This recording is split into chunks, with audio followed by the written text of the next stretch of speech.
नमस्कार दोस्तों, आपका स्वागत है आपके अपने चैनल स्टडी वाइन्स ऑफिशियल पर। तो आज के इस वीडियो में हम फिजिक्स का इम्पोर्टेंट टॉपिक लेंस के बारे में पढ़ेंगे। इस वीडियो में हम देखेंगे कि लेंस क्या होता है, जैसे अवतल लेंस और उत्तल लेंस के बारे में पढ़ेंगे, इनके उपयोग क्या हैं, प्रतिबिंब कहाँ बनेगा, मतलब कि वो सब कुछ जो आजकल परीक्षा में पूछा जाता है।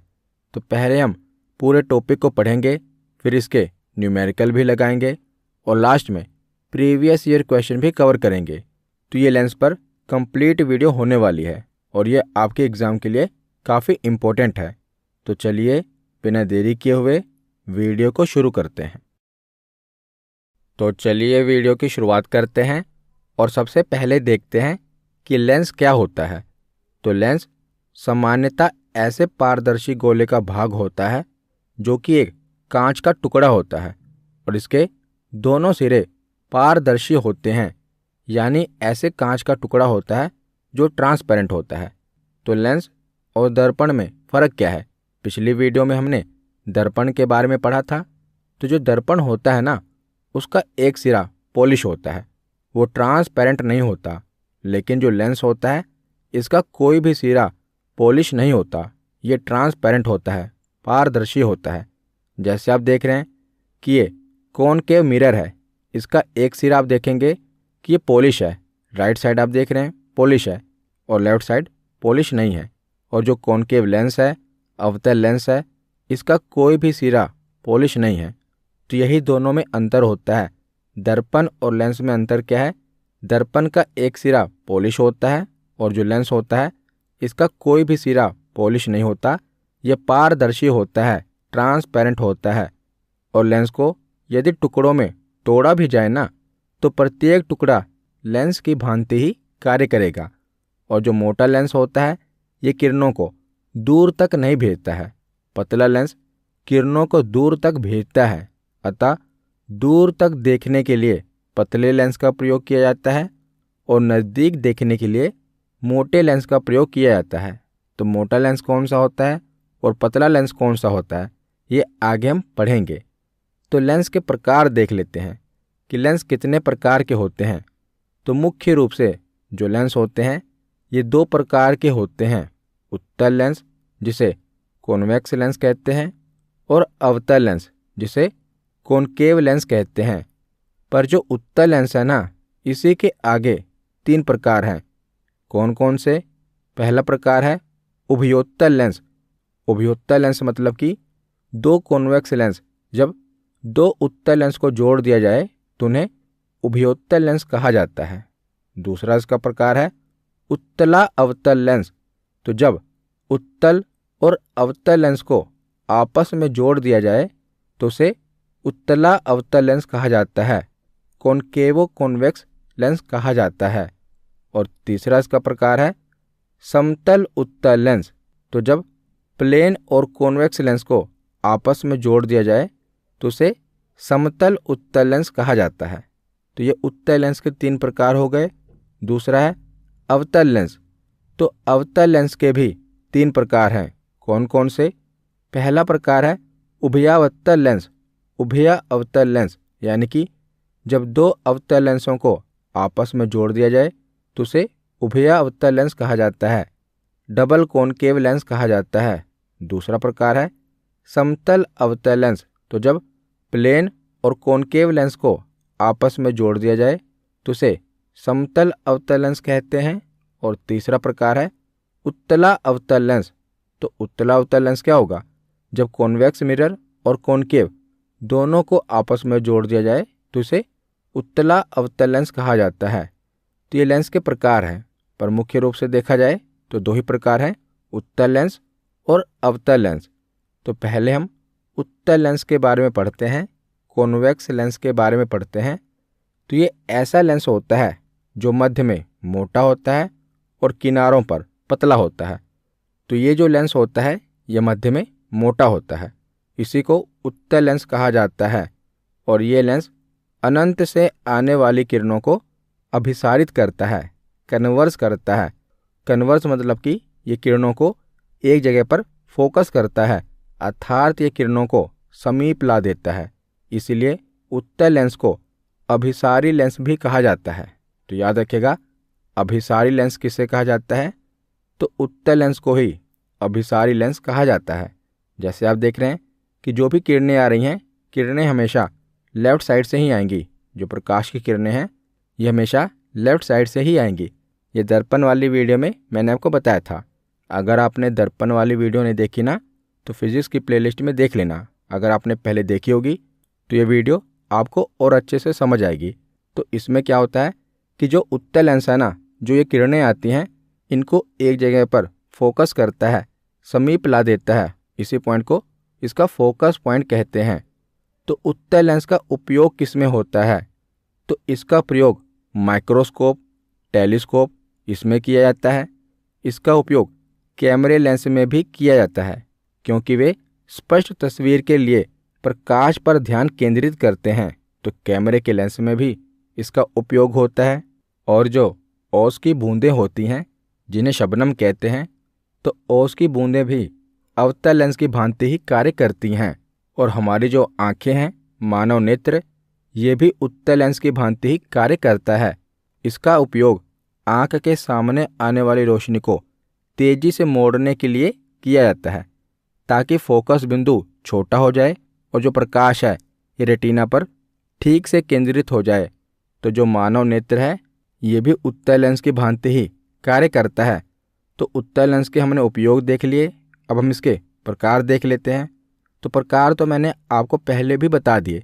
इसके प्रकार से डिटेल में क्वेश्चन नहीं पूछा जाता, पर हाँ इतना जान लीजिए, ये पूछ लिया जाता है कि उभयोत्तल लेंस किससे मिलकर बना होगा। उभयोत्तल लेंस दो उत्तल लेंस से मिलकर बना होता है। इसके दोनों ही पृष्ठ उत्तल लेंस के होते हैं। दूसरा है समतल उत्तल लेंस।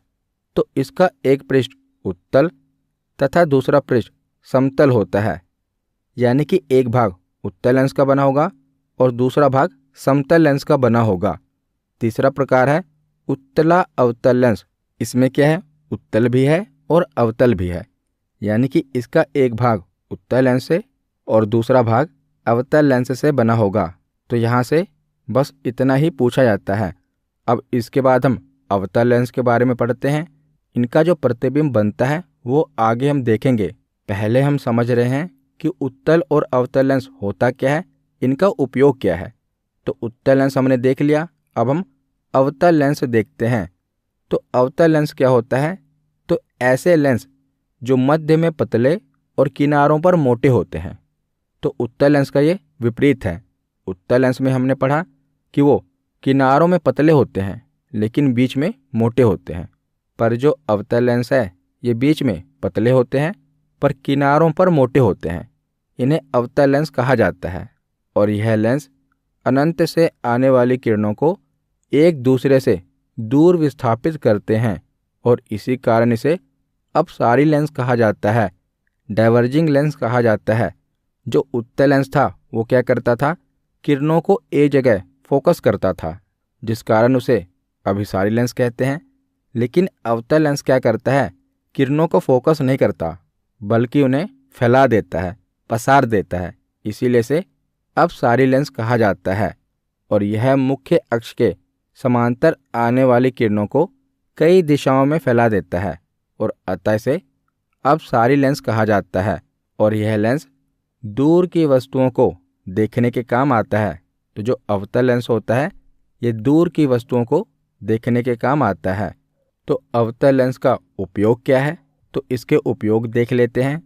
तो जो पानी का बुलबुला होता है ना, ये अवतल लेंस की भांति काम करता है। दूसरा इसका उपयोग क्या है कि चश्मे में अवतल लेंस का प्रयोग किया जाता है। इससे व्यक्ति दूर की वस्तुओं को अधिक स्पष्ट रूप से देख पाता है। तो जब किसी व्यक्ति को दूर की वस्तुएं देखने में परेशानी होती है ना, तो कौन से चश्मे का उपयोग होता है, तो अवतल लेंस का प्रयोग किया जाता है। तीसरा इसका उपयोग क्या है, तो फ्लैश लाइट में अवतल लेंस का ही उपयोग किया जाता है। और चौथा उपयोग है कि पीप होल। तो पीप होल क्या होता है, तो दरवाजे के बीच में एक छोटा सा होल बनाया जाता है और उसमें अवतल लेंस लगाया जाता है, जिससे क्या होता है कि हम इस छिद्र से दरवाजे के बाहर देख सकते हैं कि कौन सा व्यक्ति आया है, यानी कौन आया है। तो पीप होल क्या होता है?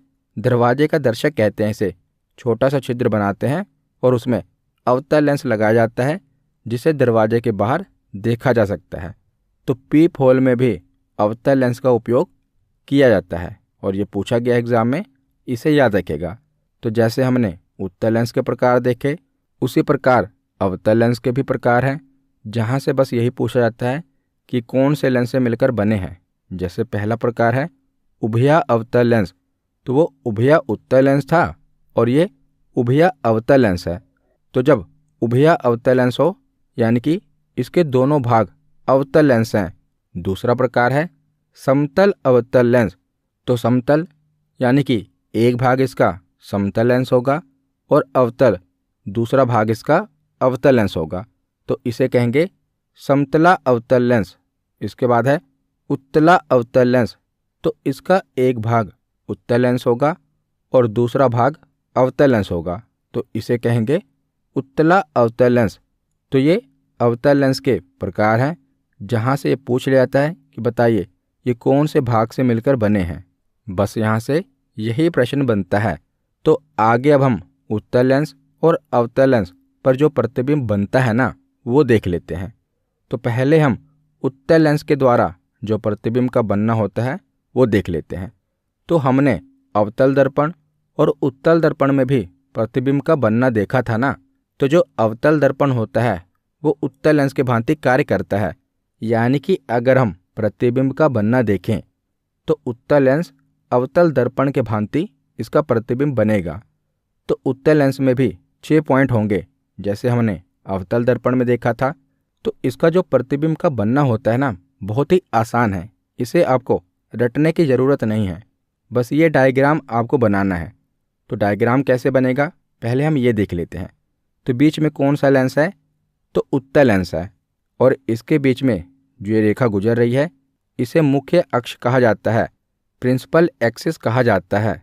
और इसके बीच में जो ये पॉइंट है जिसे हम ओ कहते हैं, ओ यानी कि ऑप्टिकल सेंटर, हिंदी में से प्रकाशिक केंद्र कहेंगे। इसके बाद अगला पॉइंट होगा इसका फोकस, जिसे मुख्य फोकस कहेंगे। तो इसे एफ द्वारा दर्शाया जाता है।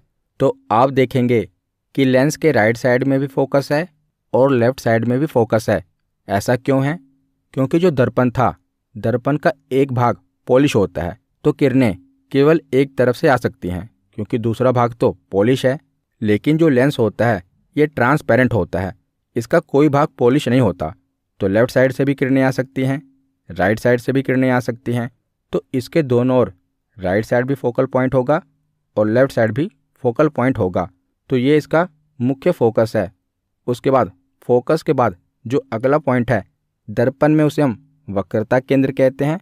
यहाँ पर भी उसे हम वक्रता केंद्र भी कह सकते हैं या उसे 2F भी कह सकते हैं, क्योंकि इसकी दूरी फोकस दूरी से दोगुनी है, इसीलिए इसे 2F कहते हैं।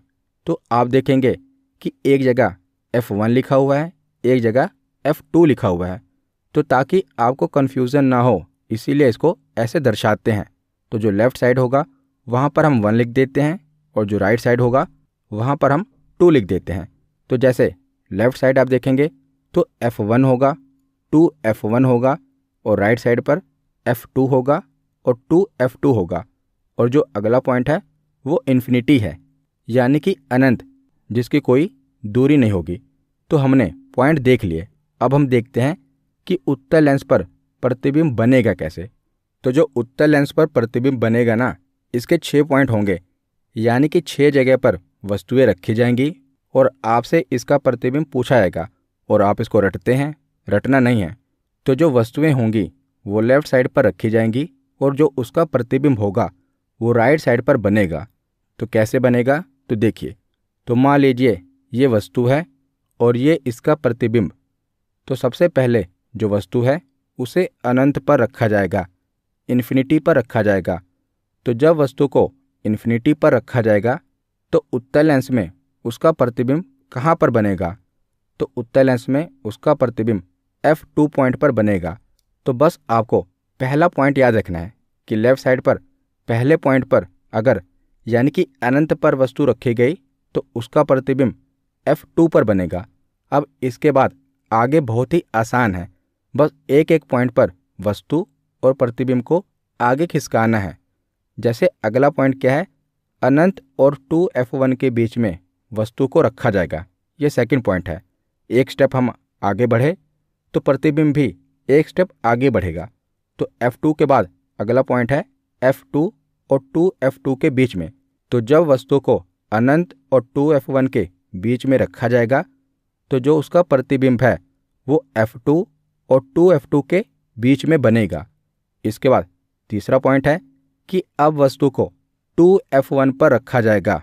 तो जब यहाँ पर वस्तु को 2F1 पर रखा जाएगा तो आप ही बताइए इसका प्रतिबिंब कहाँ पर बनेगा। हाँ, आसान है ना। अब इसका प्रतिबिंब अगले पॉइंट यानी कि 2F2 पर बनेगा। जब वस्तु को 2F1 पर रखा जाएगा तो इसका प्रतिबिंब 2F2 पर बनेगा। एक स्टेप हमने आगे खिसकाया है। उसके बाद 2F1 के बाद वस्तु को 2F1 और F1 के बीच में रखेंगे। तो यहाँ पर वस्तु को अब हम एक स्टेप आगे लेकर गए हैं। तो यहाँ पर वस्तु को हमने 2F1 और F1 के बीच में रखा है। तो बताइए इसका प्रतिबिंब कहाँ पर बनेगा। तो एक स्टेप आगे बढ़ा दीजिए। तो एक स्टेप आगे बढ़ाएंगे तो 2F2 और अनंत के बीच में यानी कि इन्फिनिटी के बीच में वस्तु का प्रतिबिंब बनेगा। तो ये 4 पॉइंट हो गए। पांचवा पॉइंट क्या है कि अब वस्तु को एक स्टेप आगे F1 पर रखेंगे। तो जब वस्तु को F1 पर रखेंगे तो जो इसका प्रतिबिंब है वो कहाँ पर बनेगा। तो राइट साइड भी एक स्टेप आगे कर दो तो इसका प्रतिबिंब अनंत पर बनेगा। तो ये 5 पॉइंट हो गए। अब इसका आखिरी पॉइंट है कि अब वस्तु को F1 और O यानी कि ऑप्टिकल सेंटर के बीच में रखेंगे तो इसका प्रतिबिंब कहाँ पर बनेगा। तो राइट साइड पर आप देखेंगे कि इन्फिनिटी के बाद तो कोई पॉइंट ही नहीं है। तो अब इसका प्रतिबिंब कहाँ पर बनेगा। तो इस केस में इसका प्रतिबिंब राइट साइड में नहीं बनेगा बल्कि लेंस के लेफ्ट साइड में बनेगा। यानी कि जहाँ पर वस्तु रखी जाएगी ना वहीं पर इसका प्रतिबिंब बनेगा। तो 6 केस में इकलौता ऐसा केस है जहाँ पर जो प्रतिबिंब है जहाँ पर वस्तु रखी जा रही है उसी ओर बनेगा। बाकी 5 केसों में आपने देखा कि जहाँ पर वस्तु रखी जा रही है उसके विपरीत यानी कि दूसरी ओर इसका प्रतिबिंब बन रहा है। अवतल दर्पण के केस में भी हमने पढ़ा था कि 5 केस ऐसे थे जहाँ पर प्रतिबिंब दूसरी ओर बन रहा था, लेकिन छठे केस में प्रतिबिंब उसी ओर बन रहा था। उसमें हमने देखा था कि जो वस्तु है और प्रतिबिंब है वो एक दूसरे के निकट आ रहे थे। यानी कि अगर राइट साइड पर वस्तु को हम बढ़ा रहे थे तो प्रतिबिंब लेफ्ट साइड पर आ रहा था, यानी एक दूसरे के क्लोज आ रहा था, क्योंकि वहाँ पर दर्पण की एक साइड पर पॉलिश हुआ था। पर यहाँ पर हम देख रहे हैं कि जो उत्तल लेंस है अगर हम वस्तु को आगे बढ़ा रहे हैं राइट साइड में तो जो उसका प्रतिबिंब है वो भी एक स्टेप राइट साइड आगे बढ़ जा रहा है। तो यहाँ पर एक एक स्टेप हमें बढ़ाना है। बस ये आप डायग्राम बना लेंगे ना तो बहुत ही आसान हो जाएगा आपके लिए।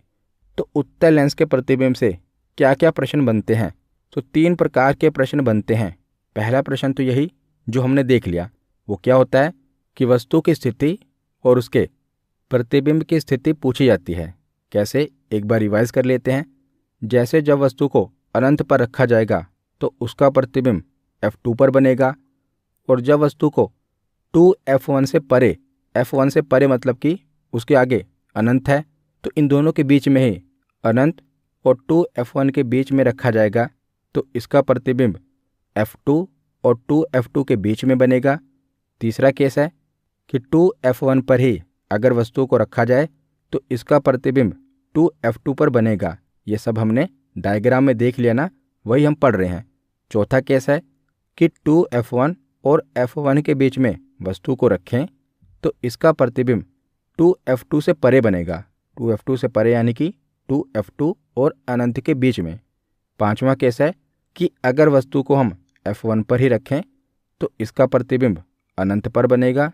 और छठा केस है कि अगर हम वस्तु को F1 और ऑप्टिकल केंद्र के बीच में रखें तो जिसका प्रतिबिंब है वो वस्तु की तरफ ही, यानी कि वो वस्तु की तरफ ही जो लेंस है इसके पीछे बनेगा।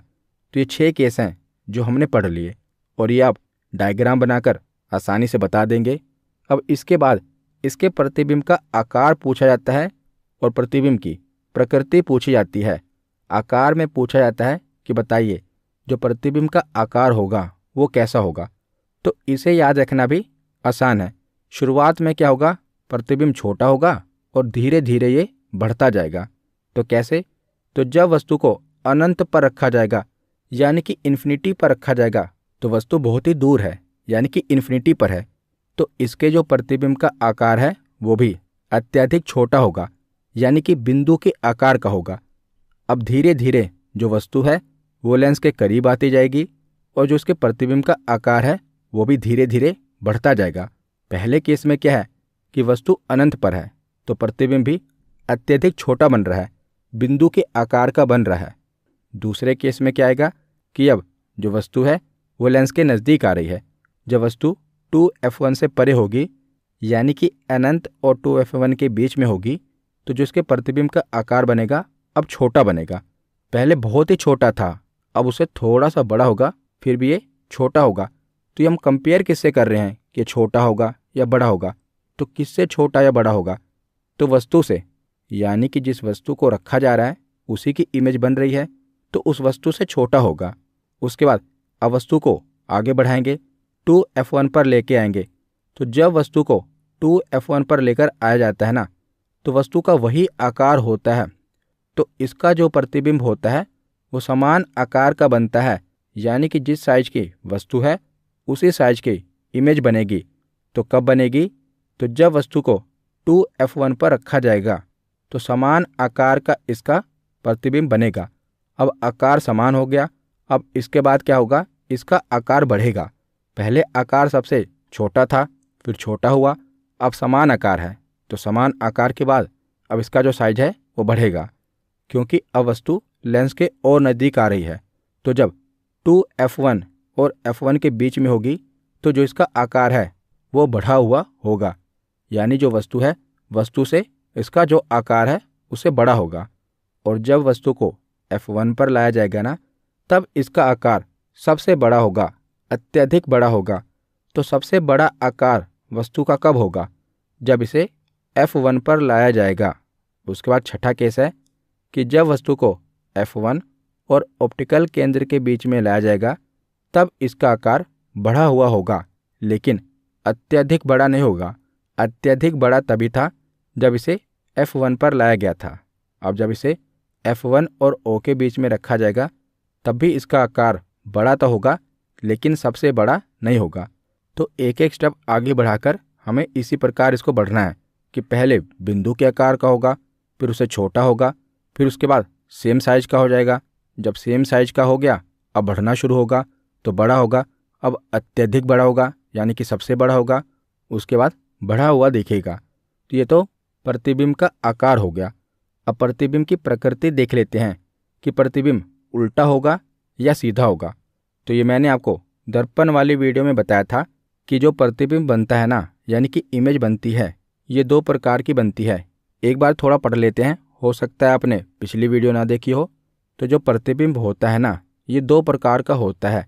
एक होता है वास्तविक प्रतिबिंब जिसे रियल इमेज कहते हैं। तो इसमें प्रकाश किरण परावर्तन और अपवर्तन के बाद जिस बिंदु पर मिलती है तब बनने वाला ऐसा प्रतिबिंब वास्तविक प्रतिबिंब होता है। यानी कि एक बिंदु पर दोनों किरणें, प्रकाश की किरण परावर्तन तथा अपवर्तन के बाद जिस बिंदु पर मिलती हैं तब बनने वाले प्रतिबिंब को रियल इमेज कहा जाता है। और यहाँ से याद रखने वाली बात क्या है कि जो वास्तविक प्रतिबिंब होता है, रियल इमेज होती है, ये हमेशा उल्टी होती है।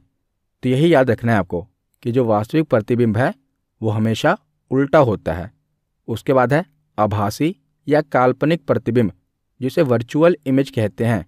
तो इसमें क्या होता है कि प्रकाश की किरण परावर्तन और अपवर्तन के बाद जिस बिंदु से आती हुई प्रतीत होती हैं, यहाँ पर किरणें मिल नहीं रही हैं बल्कि मिलती हुई प्रतीत हो रही हैं, उन्हें आभासी प्रतिबिंब कहा जाता है, वर्चुअल इमेज कहते हैं। और यहाँ से याद रखने योग्य बात क्या है कि आभासी प्रतिबिंब हमेशा सीधा बनता है। तो जो वास्तविक प्रतिबिंब होता है ये हमेशा उल्टा बनता है, पर जो आभासी प्रतिबिंब होता है वर्चुअल इमेज होती है ये हमेशा सीधा बनती है। तो अब हम प्रतिबिंब की प्रकृति देखते हैं। तो जो उत्तल लेंस है ना, इसके 6 केस थे, जिनमें से 5 केस में जो प्रतिबिंब होगा वो वास्तविक और उल्टा बनेगा। जब तक वस्तु को जो लेंस था उसके लेफ्ट साइड पर हम रख रहे थे और जो उसका प्रतिबिंब था उसके राइट साइड पर बन रहा था, तब तक जो प्रतिबिंब था वो वास्तविक यानी कि रियल और उल्टा बनेगा। लेकिन जो छठा केस है ना, यहाँ पर हमने देखा था कि जो वस्तु है वो भी लेफ्ट साइड है और जो इसका प्रतिबिंब है वो भी वस्तु की तरफ है। तो यहाँ पर जो प्रतिबिंब बनेगा वो आभासी और सीधा बनेगा। तो याद रखिएगा, उत्तल लेंस में जो प्रतिबिंब बनता है वो वैसे तो वास्तविक और उल्टा बनता है, लेकिन एक ऐसा केस है जहाँ पर इसका प्रतिबिंब आभासी और सीधा बनता है, वो छठा केस है। क्यों? क्योंकि यहाँ पर जो वस्तु है वो F1 और O के बीच में है और जो उसका इमेज बन रहा है ना, वो भी लेंस में वस्तु की तरफ ही बन रहा है। तो इसीलिए जो इसका प्रतिबिंब है वो इस केस में आभासी और सीधा बनता है। तो उत्तल लेंस के द्वारा जो प्रतिबिंब बनता है वो हमने देख लिया। अब हम अवतल लेंस के द्वारा जो प्रतिबिंब बनता है वो देखते हैं। तो अवतल लेंस के द्वारा प्रतिबिंब का बनना बहुत ही आसान है। जैसे जो उत्तल लेंस था वही हमें याद रखना होता है, उसमें 6 पॉइंट होते हैं। लेकिन जो अवतल लेंस है इसमें केवल 2 ही पॉइंट हैं, यानी कि केवल 2 ही जगह पर वस्तु को रखा जाता है और उसका प्रतिबिंब पूछा जाता है। और अवतल लेंस के केस में जो वस्तु होती है वो रखी भी लेफ्ट साइड पर जाती है और इसका प्रतिबिंब भी इसी ओर बनता है। इसीलिए इसका जो प्रतिबिंब होगा ये हमेशा आभासी और सीधा ही बनेगा, क्योंकि जिस ओर वस्तु रखी जा रही है प्रतिबिंब भी उसी ओर बन रहा है। तो अवतल लेंस के केस में प्रतिबिंब कभी भी वास्तविक और उल्टा नहीं बनता। इसके केस में हमेशा ही प्रतिबिंब आभासी और सीधा ही बनता है। ऐसा क्यों है? क्योंकि जिस ओर वस्तु रखी जाएगी, अभी हम देखेंगे, प्रतिबिंब भी उसी ओर बनेगा। तो सबसे पहले जो वस्तु है उसे अनंत पर रखा जाता है। तो जब वस्तु को अनंत पर रखा जाता है तो इसका जो प्रतिबिंब होता है वो F1 पर बनता है। तो ये हो गया पहला केस।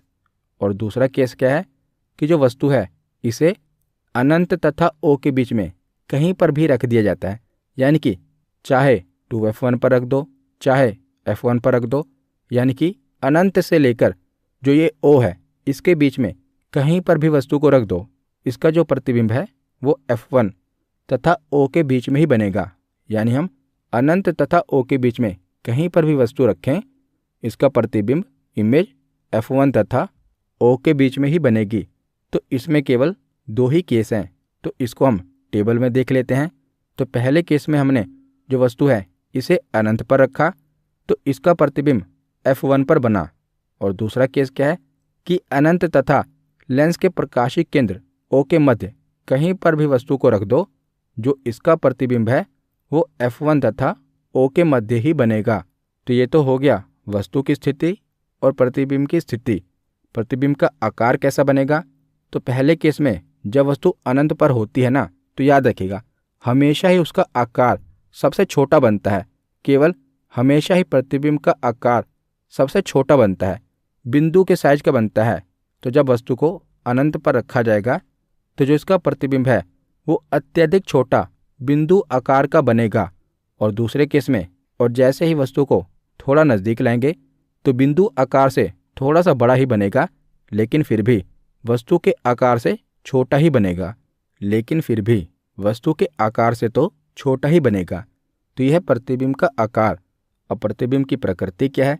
तो हमेशा अवतल लेंस के केस में मैंने आपको बताया कि जो प्रतिबिंब होगा वो आभासी और सीधा ही बनेगा। तो आभासी और सीधा ही क्यों बनेगा? क्योंकि वस्तु को जिस ओर रखा जा रहा है प्रतिबिंब भी उसी ओर बन रहा है। जैसे हमने देखा था कि उत्तल लेंस के केस में केवल एक ही जगह ऐसी थी जहां पर प्रतिबिंब आभासी और सीधा बन रहा था। जब वस्तु को जिस ओर रखा गया था उसी ओर प्रतिबिंब बन रहा था ना, तो वहां पर जो प्रतिबिंब था वो आभासी और सीधा था। बाकी उत्तल लेंस में जो भी प्रतिबिंब बनता है वो वास्तविक और उल्टा बनता है। बस केवल एक ही केस में प्रतिबिंब आभासी और सीधा बनता है। और जो अवतल लेंस है इसमें हमेशा ही प्रतिबिंब आभासी और सीधा बनता है। तो आगे अब हम दृष्टि दोष देख लेते हैं वैसे तो इसे हम नेत्र वाले चैप्टर में डिटेल में पढ़ेंगे, पर जो उत्तल लेंस और अवतल लेंस है इनका उपयोग दृष्टि दोष में होता है, तो इसे भी हम देख लेते हैं। तो विभिन्न कारणों से मानव नेत्र द्वारा वस्तुओं का स्पष्ट प्रतिबिंब रेटिना पर नहीं बनता और इसी को दृष्टि दोष कहा जाता है। जो इमेज बनती है ये हमारे रेटिना पर क्लियर नहीं बन पाती, इसी को दृष्टि दोष कहा जाता है। और दृष्टि दोष के प्रकार कौन कौन से हैं? तो निकट दृष्टि दोष, दूर दृष्टि दोष, जरा दृष्टि दोष और आबिंदुकता। तो इसमें से मुख्य रूप से 3 दृष्टि दोष पूछे जाते हैं। एक तो निकट दृष्टि दोष, एक दूर दृष्टि दोष और एक जरा दृष्टि दोष। तो इन्हें हम पढ़ लेते हैं। निकट दृष्टि दोष जिसे मायोपिया कहते हैं। तो निकट दृष्टि दोष क्या होता है?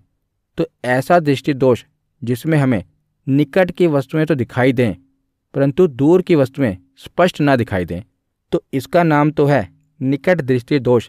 लेकिन इसमें हमें निकट की वस्तुएं साफ दिखाई देती हैं पर दूर की वस्तुएं साफ नहीं दिखाई देती, और इसे कहते हैं निकट दृष्टि दोष। और यह दृष्टि दोष तब उत्पन्न होता है जब नेत्र लेंस और रेटिना के मध्य की जो फोकस दूरी है ये बढ़ जाती है।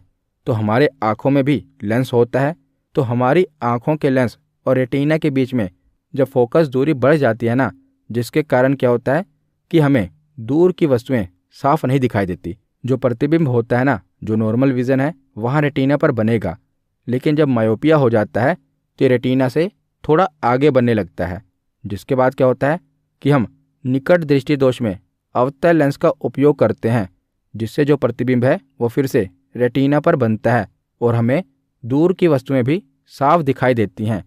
तो निकट दृष्टि दोष में कौन से लेंस का प्रयोग किया जाता है? तो अवतल लेंस का प्रयोग किया जाता है। तो ये एग्जाम में प्रश्न पूछा जाता है कि निकट दृष्टि दोष में कौन से लेंस का उपयोग होता है और दूर दृष्टि दोष में कौन से लेंस का उपयोग होता है।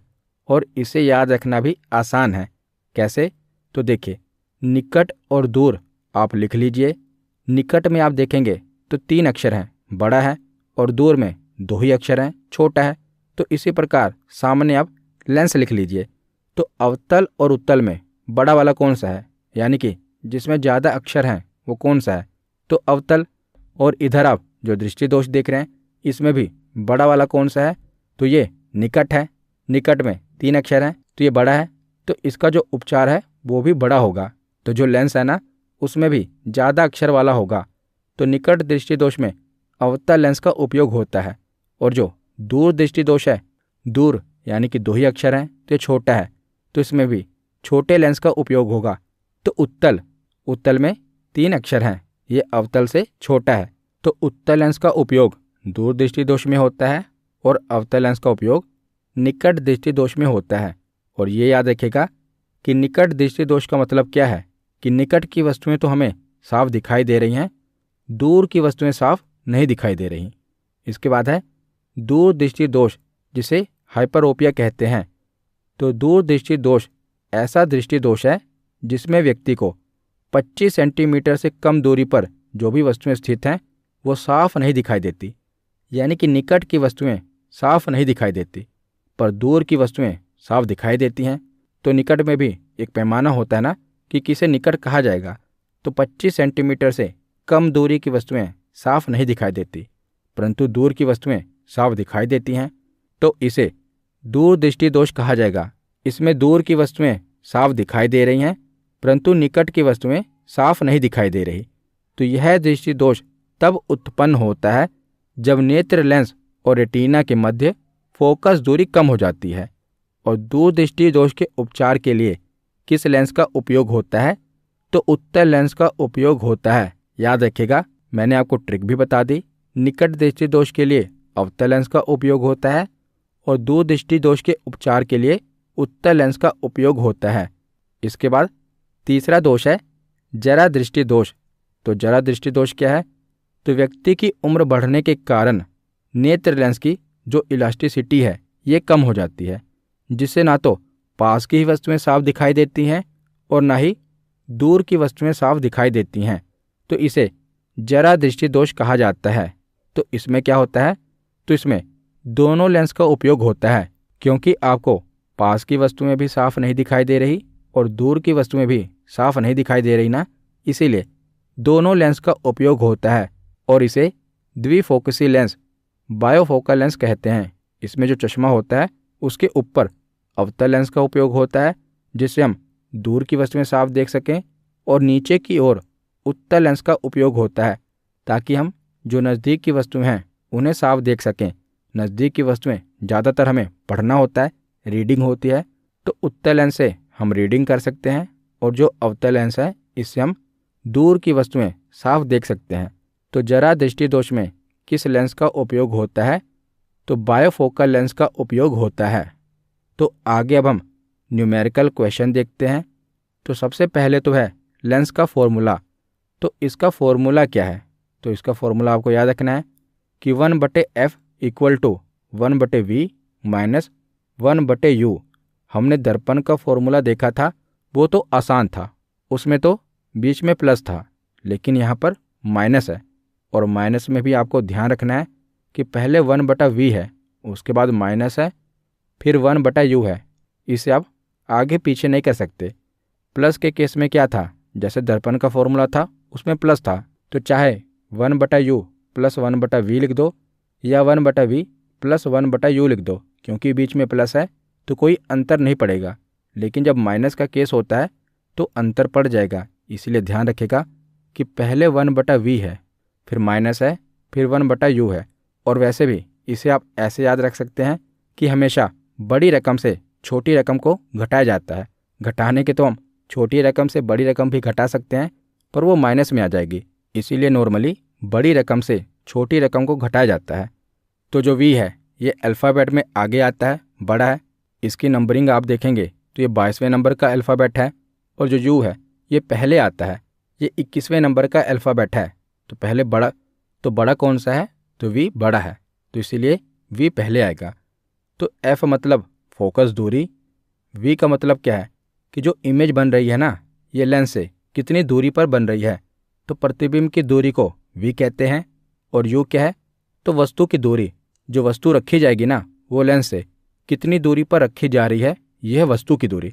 तो इसमें तीन ही चीज़ें पूछी जाती हैं, एक तो फोकस दूरी, एक प्रतिबिंब की दूरी, यानी कि जो प्रतिबिंब है वो लेंस से कितनी दूरी पर बन रही है, और तीसरा है वस्तु की दूरी, कि जो वस्तु है वो लेंस से कितनी दूरी पर रखी गई है।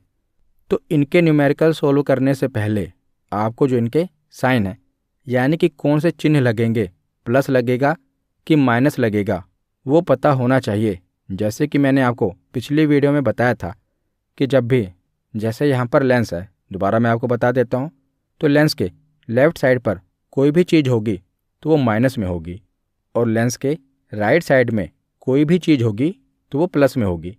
तो जैसे पहले देखते हैं उत्तल लेंस। तो उत्तल लेंस में आप देख रहे हैं कि जो मुख्य फोकस दूरी होती है वो राइट साइड होती है। तो जब किरणें होती हैं उन्हें उत्तल लेंस राइट साइड में एक जगह एकत्रित कर दे रहा है, तो इसकी फोकस दूरी राइट साइड पर है।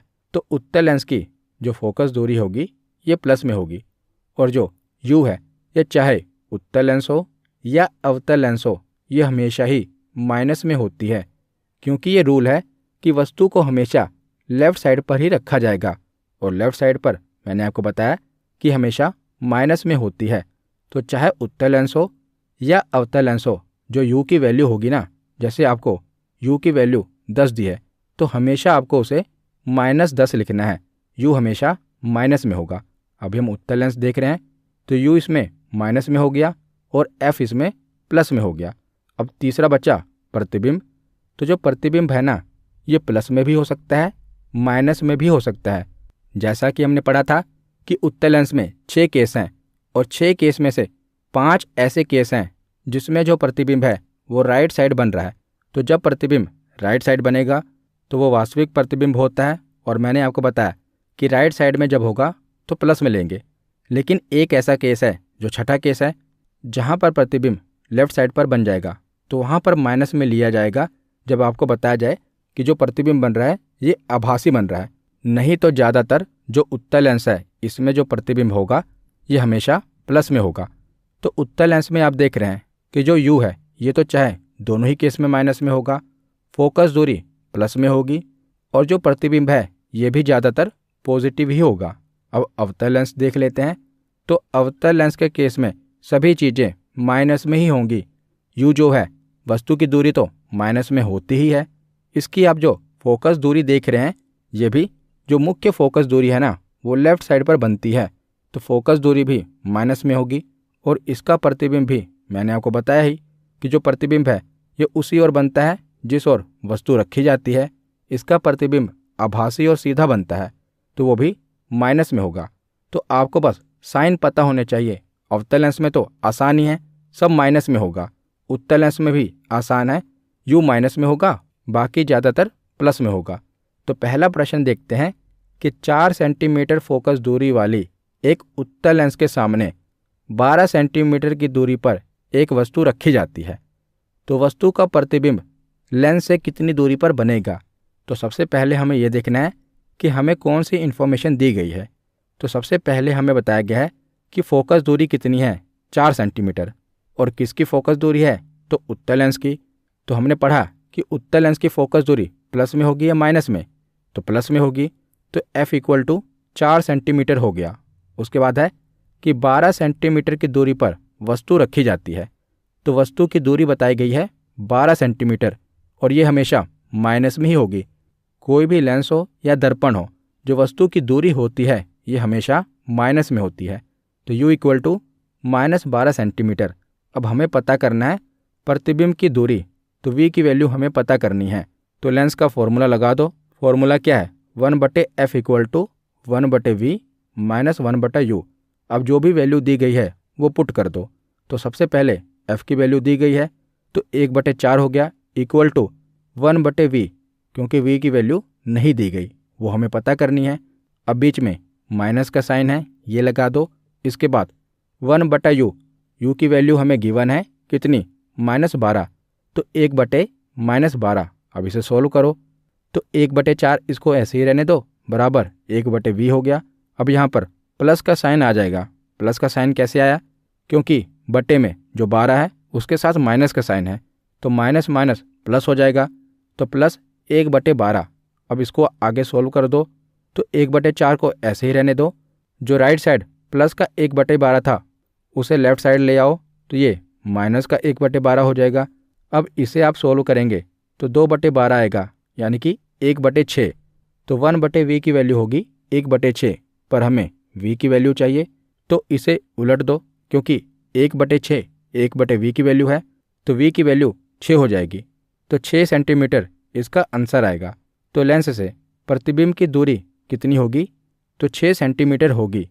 और ये प्रतिबिंब बताइए वास्तविक होगा या आभासी होगा।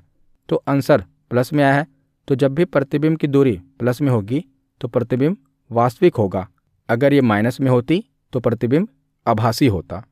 अगला प्रश्न है कि एक वस्तु को 10 सेंटीमीटर की फोकस लंबाई वाले एक उत्तल लेंस के मुख्य अक्ष पर रखा जाता है, और यदि लेंस से जो वस्तु की दूरी है ये 30 सेंटीमीटर हो, तो प्रतिबिंब कितनी दूरी पर बनेगा। तो यहाँ पर भी हम देख लेते हैं कि हमें क्या क्या इन्फॉर्मेशन दी गई है। तो सबसे पहले 10 सेंटीमीटर की फोकस लंबाई दी है, और लेंस कौन सा है, तो उत्तल लेंस है। तो उत्तल लेंस में फोकस लंबाई प्लस में होगी, तो 10 सेंटीमीटर, और जो वस्तु की दूरी है वो माइनस में होगी, तो -30 सेंटीमीटर। अब हमें V की वैल्यू पता करनी है, तो फॉर्मूला हम लगा देंगे। तो 1/F की वैल्यू है 1/10 इक्वल टू 1/V हमें पता करना है, माइनस 1/U कितना है, तो U की वैल्यू है -30। तो इसे हम सोल्व करेंगे। तो 1/10 को ऐसे ही रहने देंगे, 1/V की वैल्यू पता करनी है। अब यहाँ पर माइनस माइनस प्लस हो जाएगा, क्योंकि 30 के साथ माइनस था, तो माइनस माइनस प्लस हो जाएगा, तो 1/30। तो इसको आप सोल्व करेंगे तो जो V की वैल्यू है वो कितनी आ जाएगी, तो V की वैल्यू आ जाएगी 15 सेंटीमीटर। यानी कि प्रतिबिंब की दूरी लेंस से कितनी होगी, तो 15 सेंटीमीटर इसकी दूरी होगी। अगला प्रश्न है कि 10 सेंटीमीटर फोकस अंतर के उत्तल लेंस के प्रधान अक्ष पर प्रकाश केंद्र से 50 सेंटीमीटर पर एक प्रतिबिंब स्थित है, तो वास्तविक प्रतिबिंब के लिए बिंब दूरी का मान क्या होगा। अब इसे सोल्व करते हैं। तो सबसे पहले देखते हैं कि क्या क्या इन्फॉर्मेशन हमें दी गई है। तो 10 सेंटीमीटर फोकस दूरी दी गई है। लेंस कौन सा है? तो उत्तल लेंस है। तो उत्तल लेंस की फोकस दूरी पॉजिटिव में होगी 10 सेंटीमीटर। उसके बाद 50 सेंटीमीटर प्रतिबिंब की स्थिति है, यानी कि प्रतिबिंब की दूरी 50 सेंटीमीटर दी गई है। अब ये पॉजिटिव होगी या नेगेटिव होगी? तो आगे लिखा है वास्तविक प्रतिबिंब। तो मैंने आपको बताया कि वास्तविक प्रतिबिंब तो लेंस के केस में पॉजिटिव होगा। तो यहाँ पर जो प्रतिबिंब है वो वास्तविक बन रहा है, तो 50 सेंटीमीटर ये प्लस में होगा। और उसके बाद u की वैल्यू यानी कि वस्तु की दूरी हमें पता करनी है। तो अब तो ये आसान है, जब हमें 3 में से 2 के मान पता चल जाएं तो तीसरी चीज़ का मान तो आसानी से निकल ही आएगा। अब आप फॉर्मूला पुट कर दो, f की वैल्यू 10 लिख दो, v की वैल्यू 50 और u को पता करना है। तो इसको आप सोल्व करेंगे तो इसका आंसर माइनस में 12.5 सेंटीमीटर आ रहा है, यानी कि लेंस से वस्तु की दूरी कितनी होगी? 12.5 सेंटीमीटर। और ये आंसर हमेशा माइनस में ही आएगा। अगर प्लस में आ रहा है तो आपका उत्तर गलत है। क्यों? क्योंकि वस्तु की दूरी पूछी गई है और वस्तु की दूरी हमेशा माइनस में ही होती है, तो u की वैल्यू हमेशा माइनस में होती है। और अगर आपका आंसर प्लस में आ रहा है तो आप जान लीजिए कि वो गलत है, क्योंकि हमेशा ही u की वैल्यू माइनस में होगी। तो ये तो हो गए उत्तल लेंस के प्रश्न। अब अवतल लेंस के प्रश्न भी देख लेते हैं। तो 15 सेंटीमीटर फोकस दूरी वाली एक अवतल लेंस के सामने 30 सेंटीमीटर की दूरी पर एक वस्तु रखी जाती है, तो वस्तु का प्रतिबिंब लेंस से कितनी दूरी पर बनेगा? तो अब हम देखते हैं कि हमें कौन कौन सी इन्फॉर्मेशन दी है। तो फोकस दूरी दी है 15 सेंटीमीटर। तो बताइए कि ये प्लस में होगी या माइनस में होगी? तो हम लेंस देखते हैं। तो लेंस कौन सा है? तो अवतल लेंस है। तो अवतल लेंस के केस में तो मैंने आपको बताया कि सारी चीज़ें माइनस में ही होती हैं, तो फोकस दूरी भी माइनस में होगी 15 सेंटीमीटर। और जो वस्तु की दूरी है वो कितनी है? तो 30 सेंटीमीटर, तो ये भी माइनस में होगी। अब हम v की वैल्यू निकालते हैं। तो लेंस का फॉर्मूला लगा दो। तो f की वैल्यू माइनस में है, तो 1/-15 इक्वल टू 1/v। v की वैल्यू हमें पता करनी है। उसके बाद 1/u, u की वैल्यू -30 है, लेकिन फॉर्मूले में भी माइनस है और यहाँ पर भी माइनस है, तो बीच में प्लस आ जाएगा। अब इसे आप सोल्व करेंगे तो -3/30 आ जाएगा, यानी कि v की वैल्यू -10 सेंटीमीटर आ जाएगी। तो जो लेंस है इसे प्रतिबिंब की दूरी कितनी होगी? तो -10 सेंटीमीटर होगी। इसके बाद अगला प्रश्न देखते हैं कि एक अवतल लेंस प्रधान अक्ष पर केंद्र से 20 सेंटीमीटर की दूरी पर रखी वस्तु का प्रतिबिंब लेंस से 10 सेंटीमीटर की दूरी पर बनता है, तो इस लेंस की फोकस दूरी क्या होगी? तो लेंस कौन सा है? तो अवतल। तो पहले यहाँ बताया गया है कि इसके प्रधान अक्ष के केंद्र से 20 सेंटीमीटर की दूरी पर वस्तु रखी गई है, तो वस्तु की दूरी है 20 सेंटीमीटर, माइनस में होगी। उसके बाद है कि जो प्रतिबिंब है इसकी लेंस से दूरी कितनी है? तो 10 सेंटीमीटर है, तो अवतल लेंस है, तो यहाँ पर तो सब कुछ माइनस में होगा। तो u की वैल्यू -20 है और v की वैल्यू -10 है। हमें पता क्या करना है? तो f की वैल्यू पता करनी है। तो फॉर्मूले में वैल्यू पुट कर दो। तो 1/v 1/-10 हो जाएगा और -1/u 1/-20 हो जाएगा। तो इसे आप जब सोल्व करेंगे तो जो f की वैल्यू है वो कितनी आ जाएगी? तो -20 सेंटीमीटर आ जाएगी। तो इसमें जो लेंस की फोकस दूरी है वो कितनी हो जाएगी? तो 20 सेंटीमीटर की फोकस दूरी आ जाएगी। इसके बाद अगला प्रश्न है कि एक अवतल लेंस की जो फोकस दूरी है ये 20 सेंटीमीटर है और उसके सामने एक वस्तु कितनी दूरी पर रखी जाए कि इसका जो प्रतिबिंब है ये 12 सेंटीमीटर की दूरी पर बने? तो यहाँ पर फोकस दूरी भी दी हुई है और प्रतिबिंब की दूरी भी दी हुई है। हमें वस्तु की दूरी पता करनी है। तो फोकस दूरी है 20 सेंटीमीटर, माइनस में होगी। क्यों होगी? मैंने आपको बता ही दिया क्यों होगी, क्योंकि अवतल लेंस है। और प्रतिबिंब की दूरी कितनी है? तो 12 सेंटीमीटर है, ये भी माइनस में होगी क्योंकि अवतल लेंस है। अब हमें वस्तु की दूरी पता करनी है, तो फॉर्मूले में वैल्यू पुट कर दो। 1/f यानी कि 1/-20 इक्वल टू 1/v, v की वैल्यू है -12 माइनस 1/u, u की वैल्यू हमें पता करनी है। तो इसे जब आप सोल्व करेंगे एलसीएम लेकर तो आपका आंसर आएगा -30। तो जो वस्तु की दूरी होगी ना वो 30 सेंटीमीटर होगी, और अवतल लेंस के केस में जो आंसर आएगा वो माइनस में ही आएगा, क्योंकि प्रतिबिंब की दूरी, वस्तु की दूरी और फोकस दूरी सब कुछ माइनस में ही है, तो इसका आंसर माइनस में ही आएगा। तो यहाँ पर वस्तु की दूरी कितनी होगी, तो 30 सेंटीमीटर वस्तु की दूरी होगी। अब आखिर में हम एक और कंसेप्ट देख लेते हैं जो कि एग्जाम में पूछा जाता है, लेंस की क्षमता यानी कि पावर ऑफ लेंस। तो लेंस की क्षमता क्या होती है, तो लेंस के द्वारा प्रकाश की किरणों को मोड़ने की क्षमता को ही लेंस की क्षमता कहा जाता है, और यह फोकस दूरी का उल्टा होता है। फॉर्मूला जो इसका होता है ये फोकस दूरी का उल्टा होता है। और जो लेंस की क्षमता होती है ना, इसको डायोप्टर में मापा जाता है। तो लेंस की क्षमता को किस में मापा जाता है, कई बार ये प्रश्न पूछा गया है, तो डायोप्टर में मापा जाता है। तो इसका फॉर्मूला क्या होता है, तो जो P की वैल्यू होती है, P यानी पावर ऑफ लेंस, तो P की वैल्यू निकालते हैं 1/f से। लेकिन याद रखिएगा जब फोकस दूरी मीटर में हो तब इसका फॉर्मूला 1/f होगा, लेकिन अगर फोकस दूरी सेंटीमीटर में हो तब इसका फॉर्मूला 100/f होगा, 100/f होगा। ऐसा क्यों होता है, क्योंकि 1 मीटर में 100 सेंटीमीटर होते हैं। अगर आप 1/f से भी निकालेंगे तब भी निकल जाएगा, लेकिन पहले आपको जो फोकस दूरी है उसे मीटर में कन्वर्ट करना पड़ेगा, तो थोड़ा वो कॉम्प्लेक्स हो जाता है। इसीलिए आसान क्या है कि जब मीटर में दिया हो तो 1/f कर दो, जब सेंटीमीटर में दिया हो तो 100/f कर दो। और याद रखिएगा कि उत्तल लेंस की फोकस दूरी तथा क्षमता दोनों पॉजिटिव होते हैं, धनात्मक होते हैं, और अवतल लेंस की फोकस दूरी और क्षमता दोनों नेगेटिव होते हैं, ऋणात्मक होते हैं। जैसे ये प्रश्न पूछा गया है कि एक उत्तल लेंस की जो फोकस दूरी है ये 25 सेंटीमीटर है, तो इसकी क्षमता क्या होगी। तो मैंने आपको बताया कि आसान तरीका क्या है, अगर ये सेंटीमीटर में है तो 100/f कर दो, तो 100/25, इसका आंसर 4 डायोप्टर आसानी से आ जाएगा। लेकिन अगर आप चाहें, जो कि आप नहीं करेंगे, तो इसे आप 1/f से भी निकाल सकते हैं। लेकिन पहले क्या करना पड़ेगा कि पहले 25/100 करो, उसके बाद इसे सोल्व करो, जो कि बड़ा कॉम्प्लेक्स हो जाता है। तो आसान तरीका क्या है, अगर मीटर में फोकस दूरी दी है तो 1/f, अगर सेंटीमीटर में दी है तो 100/f। यहाँ पर सेंटीमीटर में फोकस दूरी थी तो 100/f, 100/25 कितना आएगा, 4।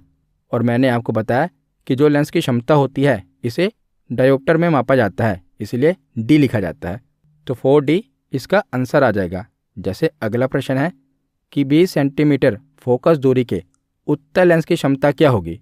तो 20 सेंटीमीटर फोकस दूरी दी है तो 100/f कर दो, कितना आसान है, तो 100/20। तो इसका आंसर क्या आएगा, 5 डायोप्टर इसका आंसर आएगा। तो इसी से एक और प्रश्न बनता है, वो भी आसान है। तो कई बार क्या होता है कि दो लेंसों को आपस में जोड़ दिया जाता है, फिर इसकी क्षमता पूछी जाती है।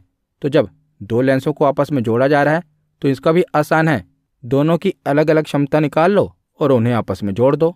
कैसे, जैसे ये प्रश्न देखिए कि 20 सेंटीमीटर तथा 40 सेंटीमीटर फोकस दूरी वाले दो लेंसों को आपस में सटाकर रखा जाता है, तो इसकी क्षमता ज्ञात करें।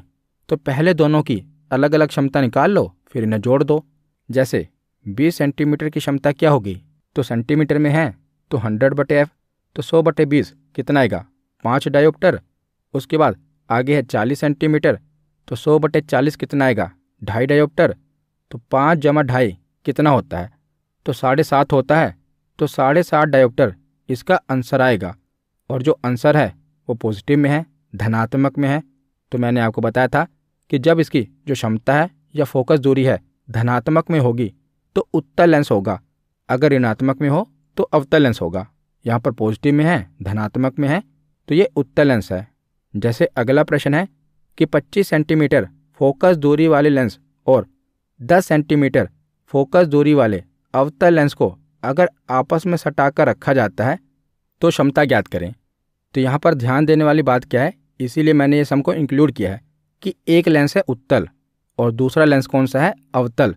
और मैंने आपको बताया था कि उत्तल लेंस की जो फोकस दूरी होती है और क्षमता होती है ये पॉजिटिव होती है, लेकिन जो अवतल लेंस होता है उसकी फोकस दूरी और क्षमता नेगेटिव होती है, ऋणात्मक होती है। तो यहाँ पर फोकस दूरी ही दी हुई है, तो उत्तल लेंस की फोकस दूरी तो पॉजिटिव में होगी, लेकिन अवतल लेंस की फोकस दूरी नेगेटिव में होगी। तो इसीलिए इसके फॉर्मूले में इसे ऐड नहीं करना। तो पहले जो उत्तल लेंस है वो प्लस में होगा, क्योंकि जो उत्तल लेंस की फोकस दूरी है वो प्लस में है, और जो अवतल लेंस है इसकी फोकस दूरी माइनस में है। तो उत्तल लेंस की फोकस दूरी कितनी है? 25, तो 100/25 4 आ गया। और जो अवतल लेंस है इसकी फोकस दूरी है 10 सेंटीमीटर में है, तो 100 से डिवाइड करेंगे तो 100/10 कितना आएगा? 10। तो 4 में से 10 को घटा दो। घटा क्यों रहे हैं? पहले हमने उत्तल लेंस लिया, वो पॉजिटिव में है, फिर हमने अवतल लेंस लिया, वो नेगेटिव में है। चाहे पहले आप अवतल ले लो चाहे उत्तल ले लो, लेकिन आपको साइन चेंज नहीं करना। अवतल के साथ माइनस होगा और उत्तल के साथ प्लस होगा। तो बड़ी रकम के साथ जब माइनस होगा तो उत्तर भी तो माइनस में ही आएगा। तो 4 - 10 कितना आंसर आएगा? तो -6 डायोप्टर इसका आंसर आएगा। और जो डायोप्टर है इसकी वैल्यू भी माइनस में आ रही है, तो ये कौन सा लेंस होगा? तो अवतल लेंस होगा। तो अवतल लेंस के केस में उसकी जो फोकस दूरी होती है वो भी ऋणात्मक होती है, और जो उसके लेंस की क्षमता होती है वो भी ऋणात्मक ही होती है। और उत्तल लेंस के केस में फोकस दूरी और लेंस की क्षमता दोनों ही पॉजिटिव यानी कि धनात्मक होती है। तो यहाँ पर हमारा थियरी सेक्शन कंप्लीट होता है। अब हम प्रीवियस ईयर क्वेश्चन देखते हैं। तो पहला प्रश्न है कि लेंस सूत्र क्या है? तो लेंस का फॉर्मूला बताना है। तो लेंस का फॉर्मूला क्या है? 1/f = 1/v - 1/u। तो ऑप्शन के अकॉर्डिंग कौन सा सही होगा? तो ऑप्शन सी सही होगा, 1/v - 1/u = 1/f। तो ऑप्शन सी इसका सही जवाब है। अगला प्रश्न है कि अवतल लेंस को डैश लेंस माना जाता है, अभिसारी लेंस, अपसारी लेंस या दोनों ही? तो अवतल लेंस कौन सा लेंस माना जाता है? तो इसे अपसारी लेंस माना जाता है, क्योंकि ये किरणों को पसार यानी कि फैला देता है, इसीलिए इसे अपसारी लेंस कहते हैं। तो ऑप्शन बी इसका सही जवाब है। अगला प्रश्न है कि लेंस जो किनारों से बीच में मोटा होता है वो कहलाता है, यानी कि किनारों से ज़्यादा वो बीच में मोटा होता है। इसके किनारे पतले होते हैं और जो मध्य होता है वो मोटा होता है। वो कौन सा लेंस होता है? अवतल लेंस, उभयावतल लेंस, उत्तल लेंस या समतल दर्पण? तो जो उत्तल लेंस होता है ना, ये बीच में मोटा होता है और किनारों पर पतला होता है। तो इसका सही जवाब है ऑप्शन सी, उत्तल लेंस। अगला प्रश्न है कि निम्नलिखित में से कौन केवल उत्तल लेंस का उपयोग करता है? तो उत्तल लेंस का उपयोग किस में होता है? कार हेडलाइट में, टॉर्च में, माइक्रोस्कोप में या झरोखे में? तो इसका सही जवाब है माइक्रोस्कोप। माइक्रोस्कोप में उत्तल लेंस का उपयोग होता है। तो ऑप्शन सी इसका सही जवाब है।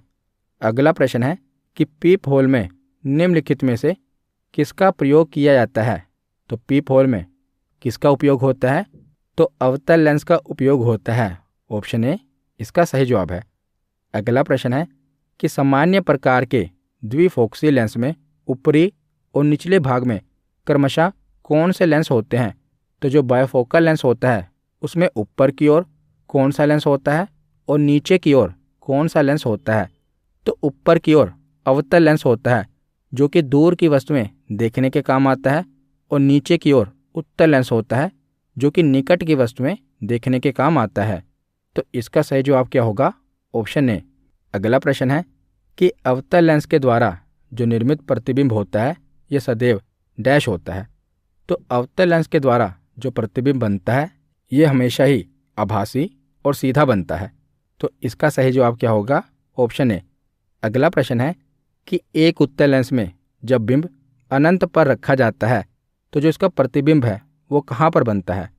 तो जब भी ये प्रश्न पूछा जाए तो जल्दी से इसका डायग्राम बना लेना है।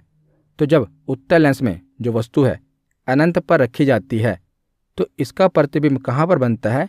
तो इसका प्रतिबिंब F2 पर बनता है। तो इसका सही जवाब क्या होगा?